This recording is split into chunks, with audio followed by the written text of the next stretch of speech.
and welcome back to another video. In this video, we're going to be taking a trip 4 days this week, and we're going to be doing some rail fanning. We got some great catches for you, so stick around and let's get started.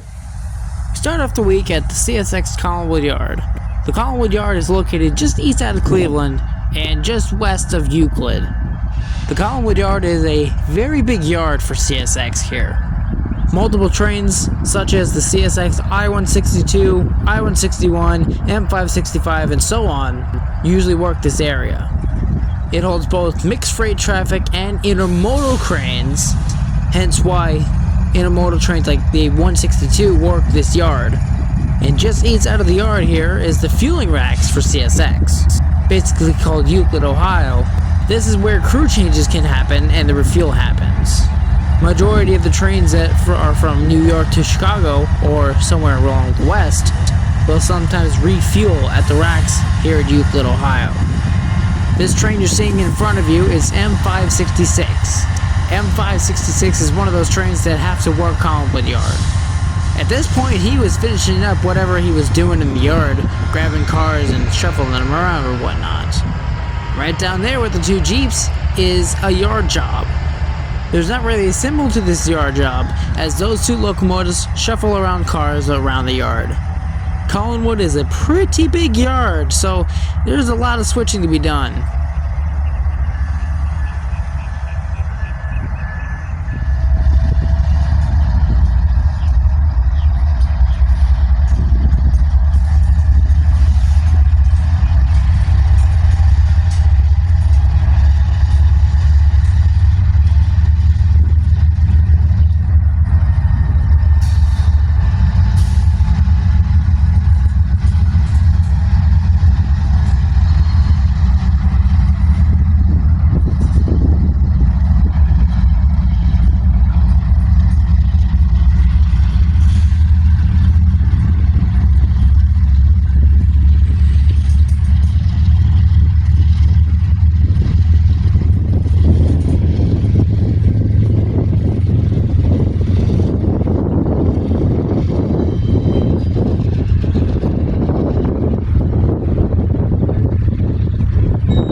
The yard job would have two GP38 or GP40-3.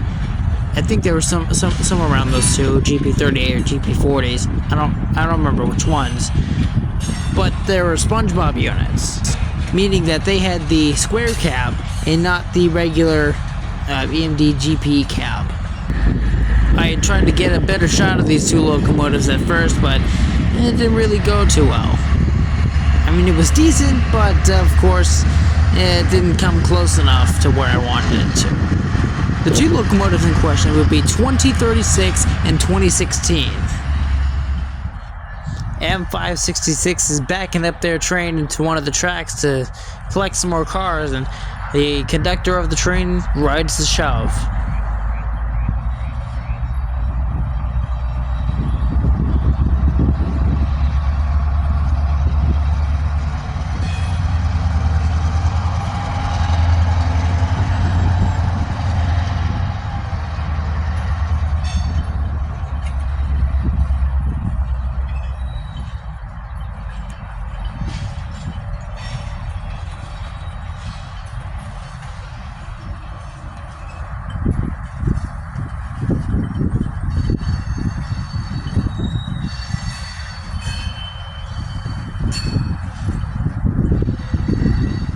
I decided to move up a little bit further down the road just to get a better shot.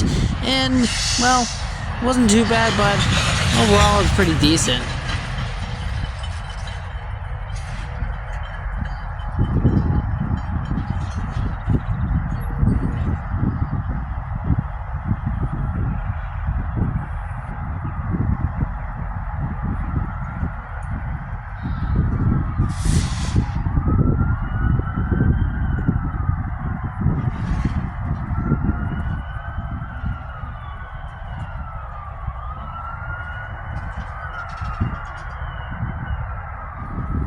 Moving a little more down the road, we can see a way better shot of these two locomotives in action. Both these locomotives are remote controlled, so that's why there's no driver in the cab. There are orange lights on top of the cabs to indicate that these locomotives are remote controlled. The engineer or conductor could operate these two locomotives with a control in hand. No matter where he is in the train, he has power over both locomotives with that control.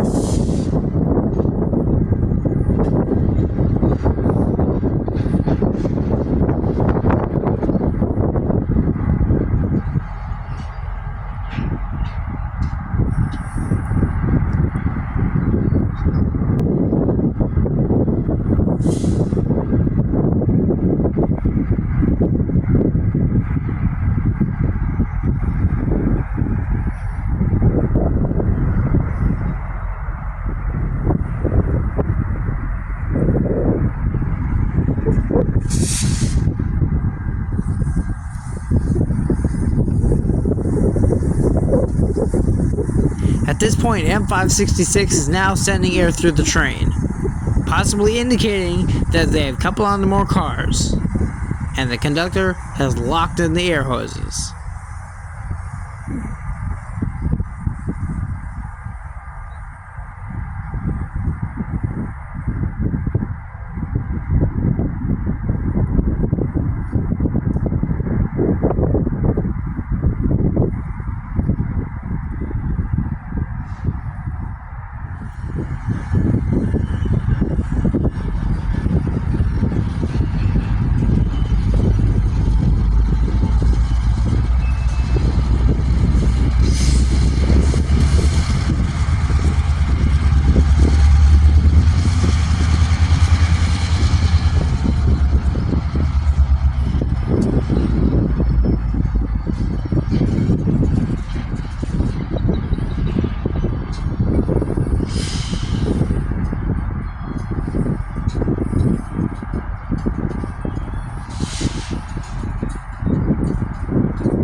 This would be our last time seeing the local job, as they would be backing into the yard further and further, disappearing minute by minute.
we say goodbye to the local N566 one last time before we head east.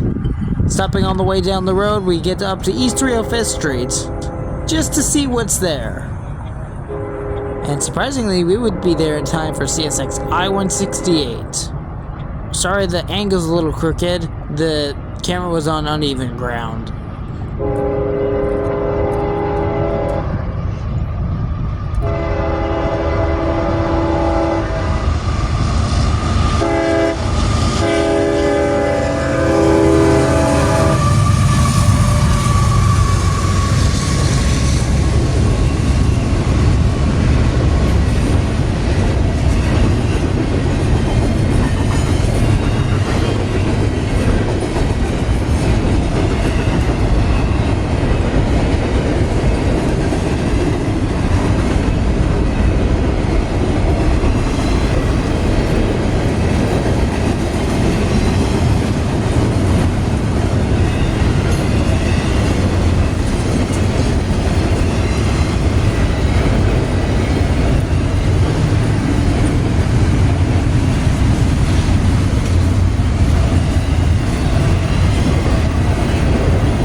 And what a surprise, we get to see CSX M566, the same train that we saw in the Collinwood Yard. That's why he said he was finishing up the switching, because coincidentally we would be seeing him right now. So now we get to see the full train of M566.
even the gates these days. And then, of course, What the heck, man? this had to happen.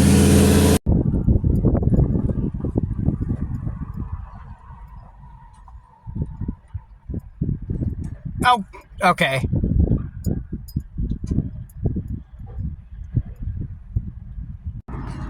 We returned back to the same place in the evening, and of course the first train that had to sneak up on me was B705.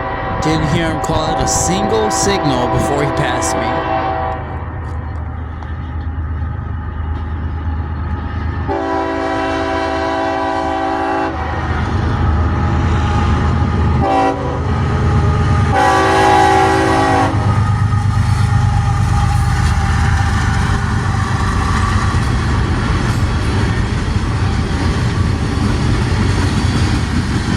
Sure, don't even give me a heads up, CSX. Sure.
The next train, having finally being set up, would be CSX M561.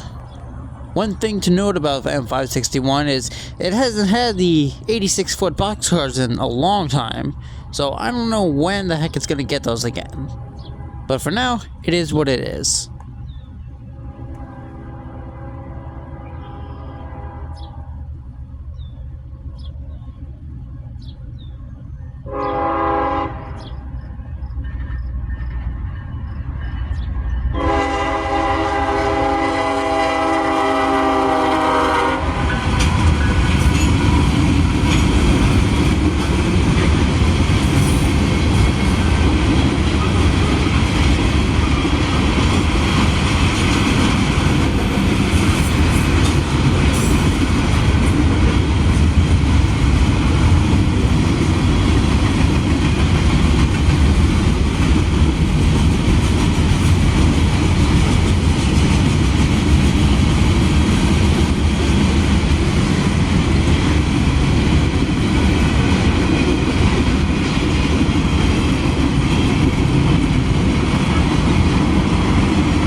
Later on, the next train would be CSX I-166, the normal foreign power train destined for Canada.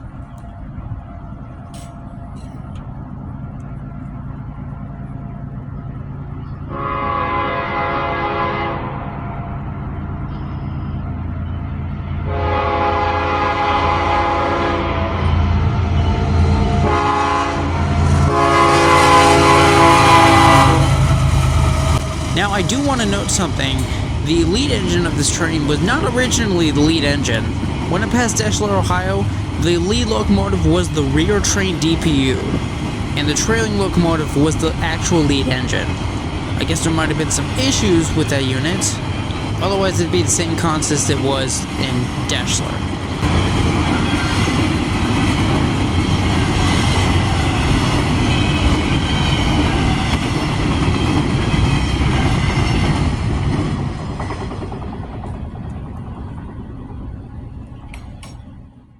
We would later see an approach on the siding track. I did take a picture of it because I didn't want to take a video of it. Oh well. This was going to be for local L358. And he wasn't normal today. You'll see why in a second.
Oh yeah, and after he passed, this happened.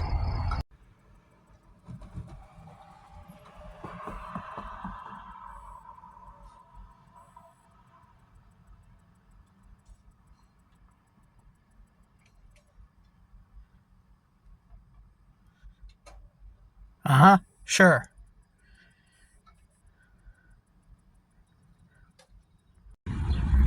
Here's a spot that I haven't been to in years. This is Mentor, Ohio at milepost 158.2. This spot is the exact spot where I caught my first Heritage unit, CP-7016. I would be catching some trains here today. The first train we would have would be CSX M635, a train that would sneak up on me from behind.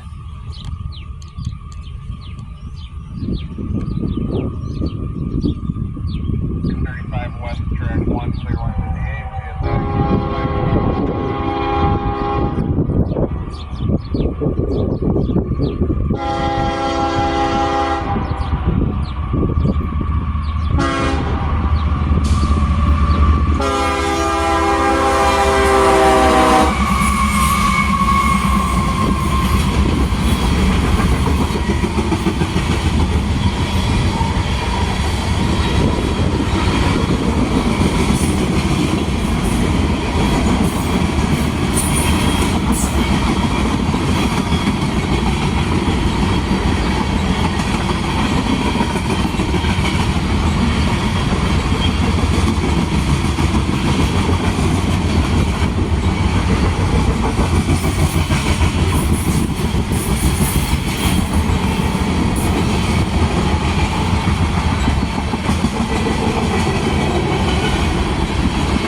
Okay, have a good trip.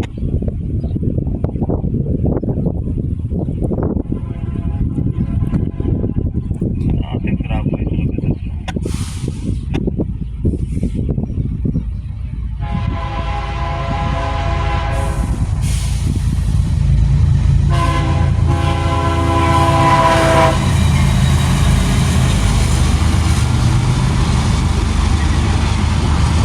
Yep, that's right. We had a meet between 635 and the I-168. That's why the gates didn't go up, because the 168 was right around the circuit when 635 ended.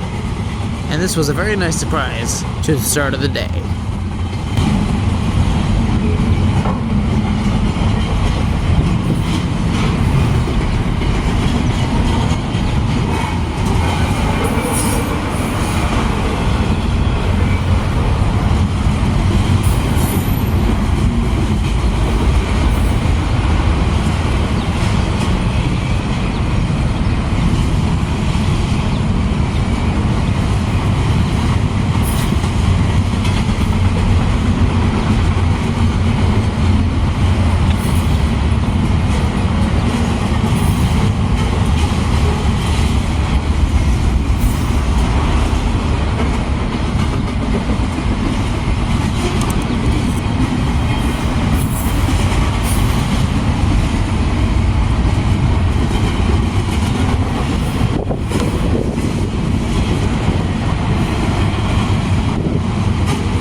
I'm sitting in my car right now and this duck just popped out.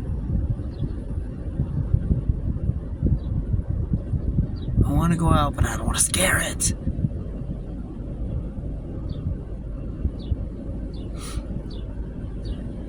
Hey, buddy.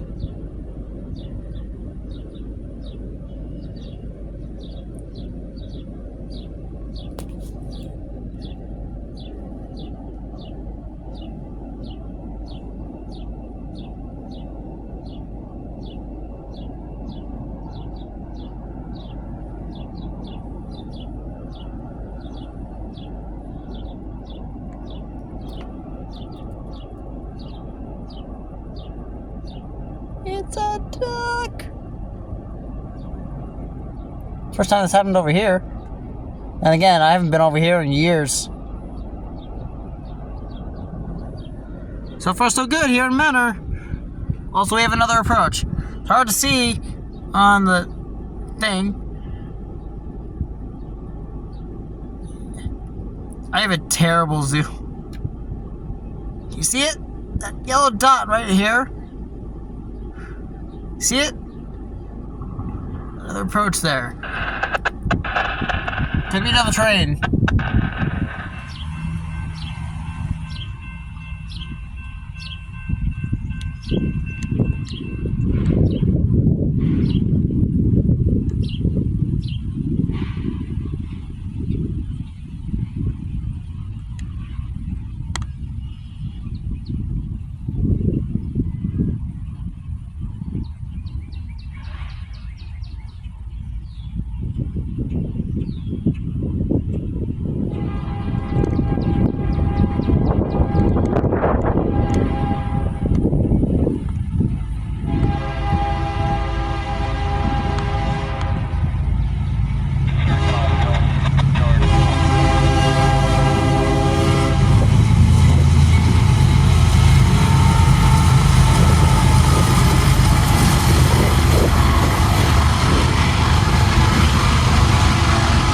Yep, we're hitting on the meat. Meat, I say in quotation marks, between the duck and M364. This train is M364 right here. Bound from out of Avon, Indiana, and bound for Selkirk, New York.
This next train will be CSX M204.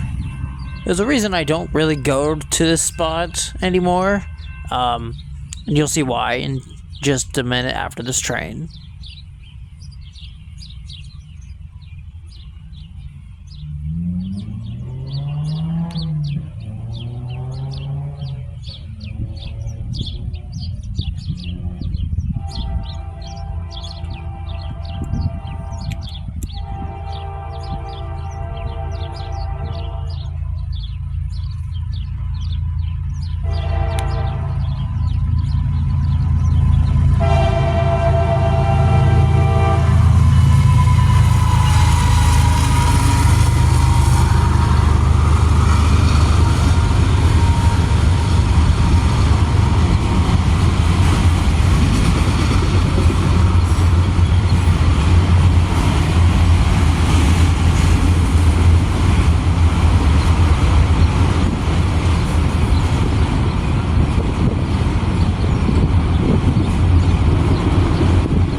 Well, one thing about being here at Hopkins, this is the street I'm at.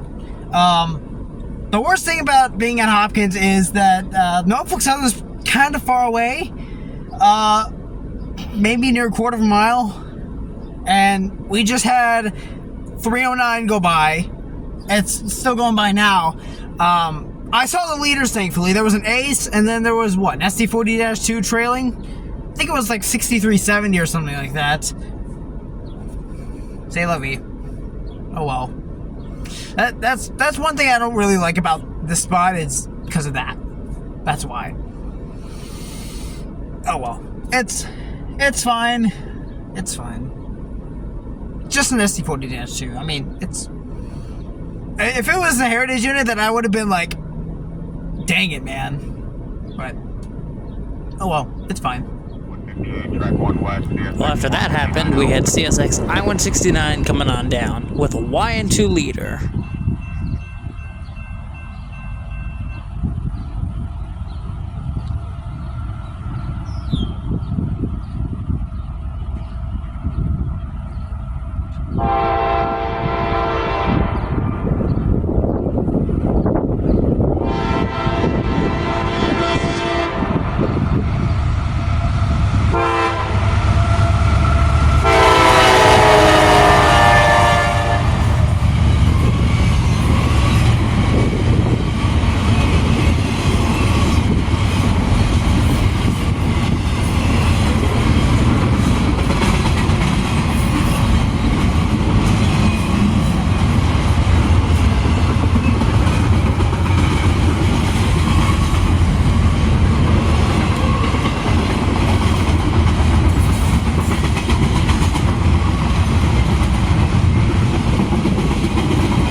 Coming down the line on track number 1, east direction, is 158, I-158. The 169 was on track 2, going west.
I just saw after this went by.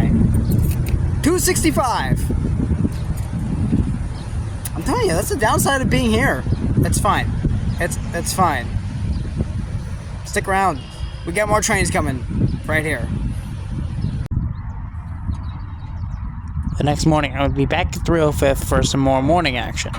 The first train of the day would be an empty autorack train M217, bound for Tennessee.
Next, I would try a different spot for Norfolk Southern 29P.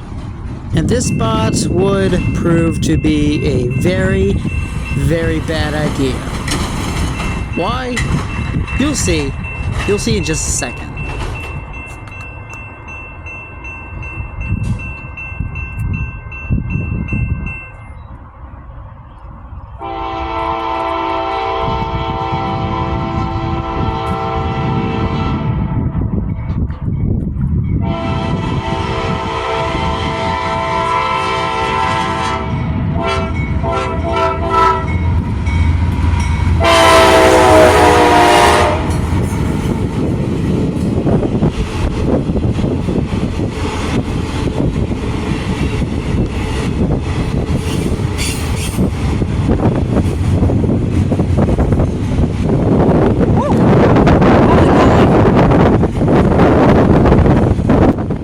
Yeah, that happened. I'm gonna be explaining in just a second here, but let's just say the wind from the train knocked it over.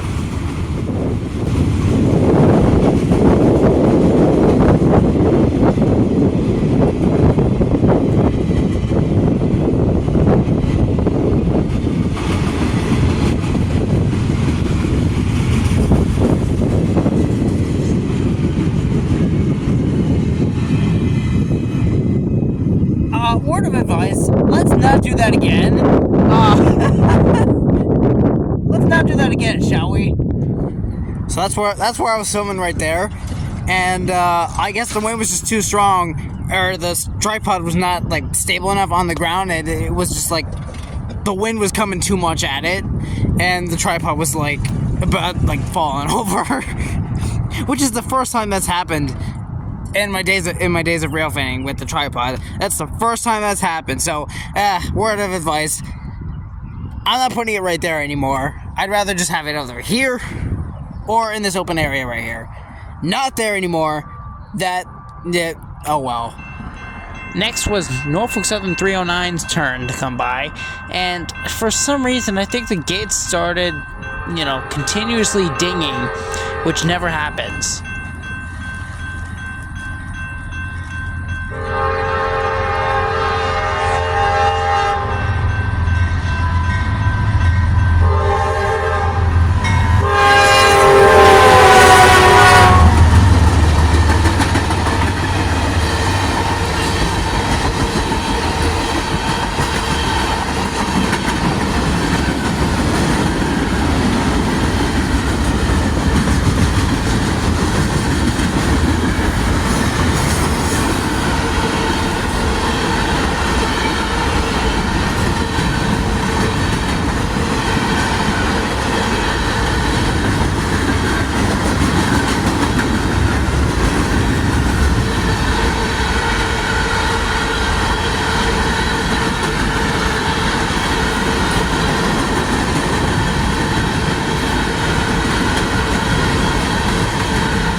The gates were fine before 129p went by, so I don't know why the heck these gates are just starting to continuously ding. It's weird. But those gates have never stayed dinging at all. What's up with that? What is going on today? Next was CSX I-157, and an idiot going around the gates. Look on the left of the screen.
Well, that's going to be it for today's video. Hopefully I just knocked something over. It's fine. Hopefully you guys stuck around for the whole hour. If not, that's fine. But hopefully you did. Because I've had some pretty good catches today, honestly. Or not today, but throughout the couple days that I was rail fanning. The last couple days during the week. With that being said, don't forget to hit that like button. And don't forget to hit the subscribe button. 84% of you are not subscribed to the channel. For those who watch my videos. So please subscribe. It would really help out me and the algorithm. And to the 15% of you that are subscribed out there, thank you. Appreciate it. Would really, really appreciate it if you would subscribe. And yeah. A little bit of a note here. I'm working on the layout right now. It's in progress. Maybe I'll do an update to the layout eventually, but I don't know. We'll see. But with that being said, I think this could be it from me. This is Railfan Connects by signing out. See you guys next video. Peace out.